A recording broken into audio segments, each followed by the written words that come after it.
بیٹا جی تاریخ اسلام میں ایسی ایسی شخصیتیں بھی گزری ہیں جو جمعے کی بجائے بدھ کو پڑھاتے ہیں.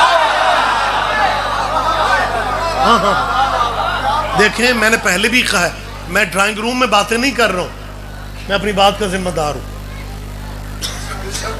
جمعہ بدھ کو، اور جمعہ پڑھنے والوں کو جمعہ ہو جاتا تھا.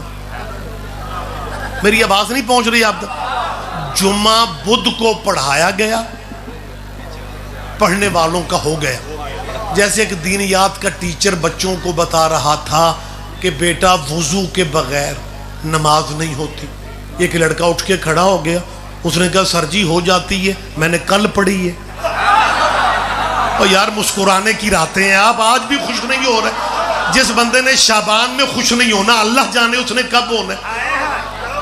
اچھا دو وزیرستانی پٹھان ہمارے میدانی علاقوں میں آ گئے.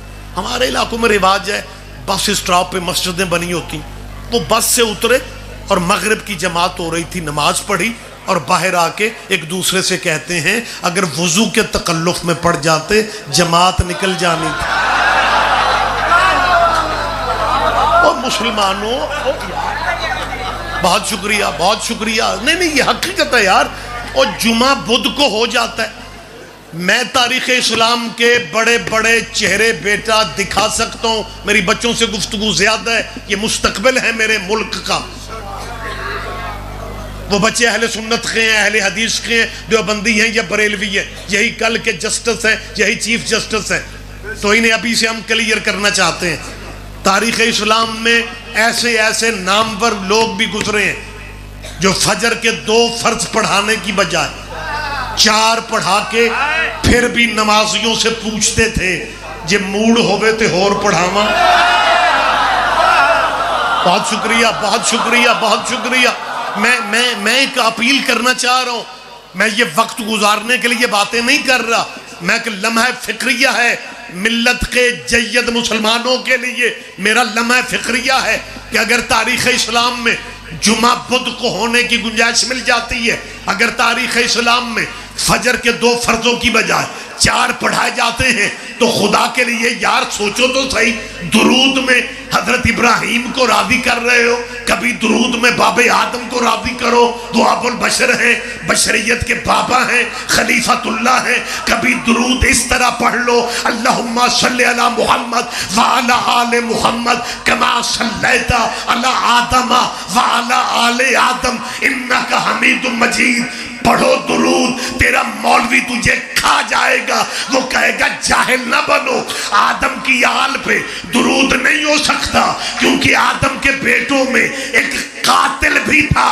اس کا مطلب ہے پتہ ہی نہیں ہے کہ قاتلوں پہ درود نہیں پڑھے جاتے. زحمت فرمائے آپ جیے. متوجہ ہیں سرکار صاحبان اکرام. میری اپیل صرف یہ ہے، میری اپیل ہے کہ یہ درود آپ کا بتا رہا ہے کہ درود والا قبیلہ اور ہے، درود والا قبیلہ اور ہے. تو جب آل محمد پہ درود پڑھتے ہو تو یہ غلط فہمی دور کیوں نہیں کر رہے کہ جن پہ نماز میں درود پڑھا جائے انہیں رضی اللہ نہیں کہنا. لیکن آپ کے لوگوں نے پنجاب اسمبلی سے قرارداد پاس کروا لی کہ جیسے صحابہ کو رضی اللہ کہا جاتا ہے ویسے اولاد محمد کو بھی رضی اللہ کہا جائے گا، لکھا جائے گا. اور وہ فوٹو سٹیٹ کاپیاں جھنگ قبرستان تک آ گئیں. پہلے مردے سنتے نہیں تھے، اب فوٹو کاپیاں بھی پڑھتے ہیں. وہ ہمارے بس آخری لفظوں سے قریب ہوں، پنجاب اسمبلی کے اسپیکر ہیں، انہوں نے اس قرارداد کو پاس کرنے میں بڑا ساتھ دیا. انہوں نے ایم پی ایس کو کہا کہ دین کی خدمت ہے، قرارداد کا نام ہے تحفظ بنیاد اسلام، لہٰذا ایم پی ایس کو کہا گیا کہ آپ بھی اس پہ دستخط کریں کہ اولاد محمد کو رضی اللہ لکھا جائے گا، بولا جائے گا، پکارا جائے گا، کہا جائے گا. پرویز الہی صاحب گجرات کے چودھری صاحبان ہیں، بڑا ان کے خاندان کی بڑی خدمات ہیں پاکستان کے لیے، جتنی بنو امیہ کی خدمات ہیں اسلام کے لیے۔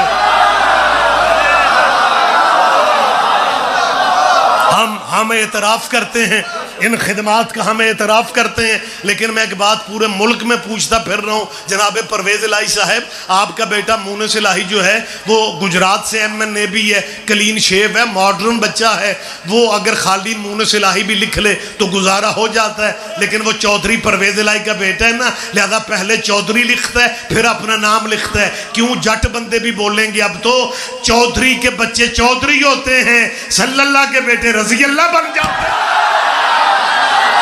بولو میرے ساتھ جھنگ والوں زحمت فرما، آپ جیئے آپ زندہ و سلامت رہے۔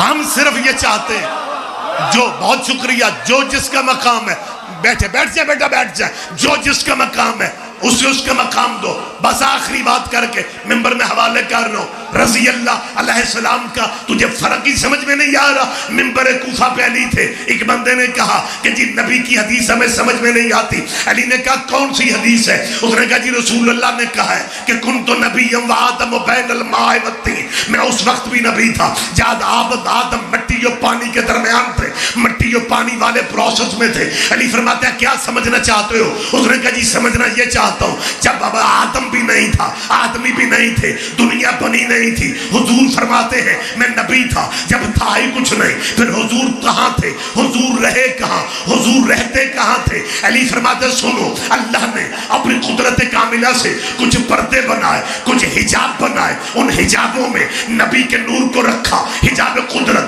حجاب عظمت، حجاب عزت، حجاب حیبت، حجاب رحمت، حجاب نبوت، حجاب کبریا، حجاب منزلت، حجاب رفت، حجاب سعادت، حجاب شفاعت۔ کسی پردے میں نبی کے نور نے سبحان ربی العلیٰ پڑھا، کسی میں سبحان ربی العظیم پڑھا، کسی میں سبحان الملک المنان پڑھا، کسی میں سبحان ذی الملک والملکوت پڑھا، کسی میں سبحان من یزیل الاشیاء ولا یزول کی تصویریں پڑھی۔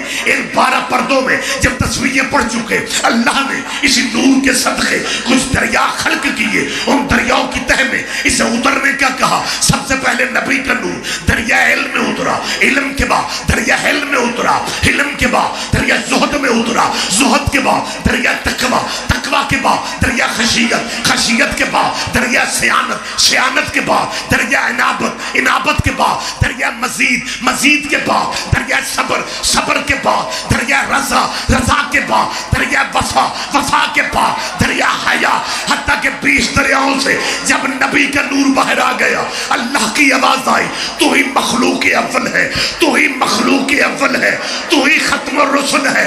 اللہ خطاب دیتا رہا، اللہ خطاب دیتا رہا، تیرا نبی شکرانے کے سجدے ادا کرتا رہا۔ جب اس نبی نے آخری سجدہ سے سر اٹھایا، اس نبی کے جسم پاک سے 1,01,24,000 یہ پسینے کے قطرے گر گئے۔ اللہ نے محمد کا پسینہ ضائع نہیں کیا، ایک ایک قطرے کے بدلے میں ایک ایک نبی پیدا کر دیا۔ آدم صفی اللہ بنا محمد کے پسینے سے، نوح نجی اللہ بنا محمد کے پسینہ سے، موسیٰ کلیم اللہ بنا محمد کے پسینہ سے۔ خدا را مجھے بول کے بتاؤ جو نبی محمد کے پسینے سے بنے ان کا نام کیسے لیتے ہیں؟ حضرت آدم علیہ السلام، حضرت نوح علیہ السلام، حضرت موسیٰ علیہ السلام۔ تیرے بھی کیا کہنے، جو محمد کے پسینے سے بنے وہ علیہ السلام ہوتے ہیں، اور جو محمد کے خون سے بنے وہ رضی اللہ کیسے بن جائے؟